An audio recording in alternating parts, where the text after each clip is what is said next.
பரிபூர்ண ஜீவன் அனுதின தியானம் நாள் 26. தலைப்பு: பரிசுத்த ஆவியானவரே தேவன் நமக்கு கொடுத்த பரிசு. வசனம்: யோவான் 16:13. சத்திய ஆவியாகிய அவர் வரும்போது சகல சத்தியத்துக்குள்ளும் உங்களை நடத்துவார். அவர் தம்முடைய சுயமாய் பேசாமல் தாம் கேள்விப்பட்டவைகளை யாவையும் சொல்லி வரப்போகிற காரியங்களை உங்களுக்கு அறிவிப்பார். கருத்து: வேத வாக்கியங்கள் எல்லாம் தேவ ஆவியினால் அருளப்பட்டிருக்கிறது.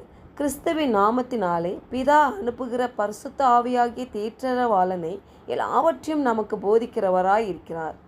வசனத்தின் ஊடாக தேவன் பேசுகிறார். அந்த வசனத்தை படிக்கும்போது அதன் மேல் ஆவியானவர் அசைவாடி நம்முடைய ஆவியிலே அந்த வசனத்தை வெளிச்சம் போட்டு காண்பித்து, இல்லாவிட்டால் ஒரு ஊந்துதலாய் அந்த வசனத்தை மாற்றி அந்த வசனம் நமக்கு தேவன் வாயில் புறப்படுகிற வசனமாய் மாறும்போது அதை கிரேக்க வார்த்தையிலே ரேமா என்று பார்க்கிறோம்.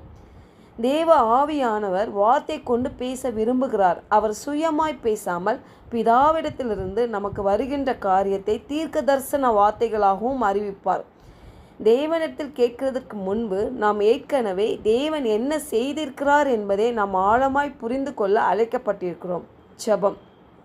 அன்புள்ள தகப்பனே, தேவ வசனத்தின் மகத்துவத்தை நாங்கள் அறியத்தக்க சத்திய ஆவியானவர் எங்களுக்கு போதிக்கும்படியாகவும் ஆவிக்குரிய சத்தியத்தின் வழியாக எங்களை வழிநடத்தும்படியாகவும் வேண்டிக் கொள்கிறோம்.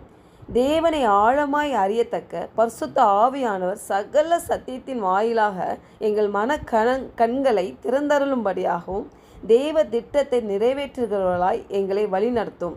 இயேசுவின் நாமத்தில் ஜெபிக்கிறோம் நல்ல பிதாவே, ஆமென். God bless you.